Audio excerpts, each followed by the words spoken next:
కేసీఆర్ని చూస్తే గోబల్ మళ్లీ పుట్టాడనిపిస్తుందని సీఎం రేవంత్ రెడ్డి ఎద్దేవా చేశారు. తప్పుడు సమాచారాన్ని ప్రజల్లోకి తీసుకెళ్లేందుకు కేసీఆర్ సాయశక్తులా ప్రయత్నిస్తున్నారని ట్విట్టర్ వేదికగా మండిపడ్డారు. కేసీఆర్ సీఎంగా ఉన్నప్పుడు కూడా ఉస్మానియా యూనివర్సిటీ చీఫ్ వేసవి సెలవులు ప్రకటించి హాస్టళ్లు మెస్లు మూసేశారని అన్నారు. కాంగ్రెస్ వచ్చాకే యూనివర్సిటీ మూసేస్తున్నట్లు కేసీఆర్ దిక్కుమాలిన ప్రచారం చేస్తున్నారని ఫైర్ అయ్యారు.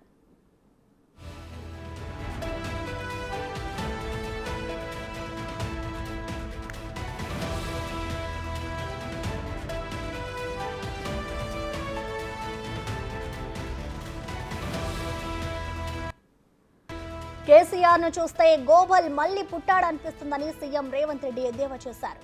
తప్పుడు సమాచారాన్ని ప్రజల్లోకి తీసుకెళ్లేందుకు కేసీఆర్ సాయశక్తులా ప్రయత్నిస్తున్నారని ట్విట్టర్ వేదికగా మండిపడ్డారు.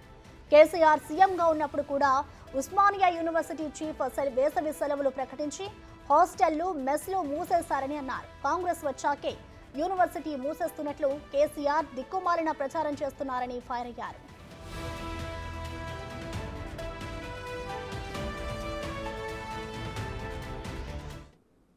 దీనికి సంబంధించిన మరింత సమాచారం మా డిప్యూటీ బ్యూరో చీఫ్ సాదిక్ అందిస్తారు. సాదిక్, చెప్పండి, కేసీఆర్ తీరు పట్ల అయితే ఇటు సీఎం రేవంత్ రెడ్డి ట్విట్టర్ వేదికగా స్పందించారు. దీనికి సంబంధించి ఆయన కొన్ని వ్యాఖ్యలు కూడా చేశారు.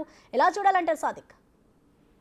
ప్రసన్న, గత ప్రభుత్వంలో కూడా ఇదే టైంలో కూడా హాస్టల్స్ మెస్సులు బంద్ చేసినట్టు సందర్భం ఉంది. ఎందుకంటే మెయింటెనెన్స్ ఉంటుంది, యూనివర్సిటీ మెయింటెనెన్స్ సంబంధించి ఉంటుంది. చున్నాలు వేయడం కానీ లేకపోతే ట్యాప్లు రిపేర్ చేయడం కానీ ఇవన్నీ కూడా సమ్మర్ వెకేషన్స్ లో పూర్తి స్థాయిలో కూడా ఈ హాస్టల్స్ అన్ని కూడా రెన్యువేషన్ చేస్తారు. ఇది గత ప్రభుత్వంలో జరిగింది. గత సంబంధించిన సంవత్సరంలో కూడా ఈ జరిగిన సందర్భం ఉంది. కానీ కేసీఆర్ అదేవిధంగా బీఆర్ఎస్ పార్టీ చెందినటువంటి వాళ్ళు కాంగ్రెస్ పార్టీని బదనాం చేసేందుకు ఇలాంటి కుట్రలు చేస్తున్నారని కూడా స్పష్టంగా అర్థమవుతుందని కూడా ముఖ్యమంత్రి రేవంత్ రెడ్డి ఘాటైన విమర్శలు చేయడం అనేది. కేసీఆర్ చూస్తే గొబెల్స్ మళ్ళీ పుట్టాడన్నటువంటి వాదన కూడా ఆయన తీసుకురావడం జరిగింది.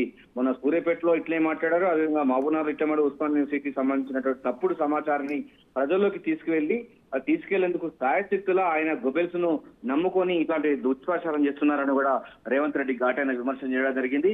కేసీఆర్ ముఖ్యమంత్రిగా ఉన్నప్పుడు 2023లో 12వ తారీఖు 5వ నెల నుంచి 5వ తారీఖు 6వ నెల 23 వరకు కూడా అప్పుడు కూడా హాస్టల్స్ ఉస్మానియా యూనివర్సిటీలో హాస్టల్స్ మూసివేసిన సంగతి కూడా గుర్తు చేస్తూ దానికి సంబంధించిన ఆ నోటీసును కూడా ట్యాగ్ చేస్తూ కూడా ముఖ్యమంత్రి ట్విట్టర్ ద్వారా చేయడం జరిగింది. కాంగ్రెస్ వచ్చాకే యూనివర్సిటీ మూసేసినట్టు దిక్కుమాలినటువంటి రాజకీయాలకు ఒడిగొడుతున్నారు.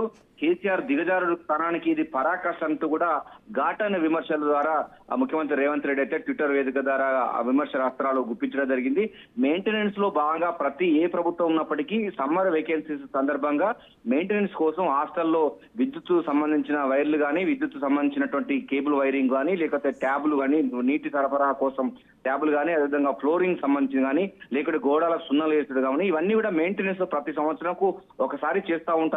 ఆనవాయితీగా జరుగుతుంది. గత ప్రభుత్వంలో జరిగింది, అంతకన్నా ముందు కూడా జరిగింది. 30 సంవత్సరాలు కూడా సమ్మర్ వెకేషన్స్ లో హాస్టల్స్ పరిస్థితి ఇట్లనే కొనసాగుతుంది. వార్డెన్ ఇదే తరహాలో ఒక నోటిఫికేషన్ ఇస్తారు. దానికి సంబంధించిన నోటిఫికేషన్ ను ఆ దుష్ప్రచారం చేసేందుకు కాంగ్రెస్ ప్రభుత్వం మీద కాంగ్రెస్ పార్టీ మీద దుష్ప్రచారం చేసేందుకు కేసీఆర్ ఒడిగట్టాడని కూడా రేవంత్ రెడ్డి ఘాటైనటువంటి విమర్శలు ట్విట్టర్ వేదిక ద్వారా ఎక్స్ వేదిక ద్వారా మాత్రం విమర్శనాస్త్రాలు గుర్తించారు. సో ప్రసన్న, దీంట్లో ఆ విమర్శలకు చేయడానికో ప్రధాన కారణం ఏంటంటే వస్తున్న పార్లమెంట్ ఎన్నికల నేపథ్యంలో బీఆర్ఎస్ పార్టీ ఎంతో కొంత బెనిఫిట్ పొందాలన్నటువంటి ఇటువంటి దుష్ప్రచారాలు చేస్తుందని కూడా కాంగ్రెస్ పార్టీ భావిస్తుంది. Prasanna, thank you Sadiq. For more videos like this, subscribe Big TV channel.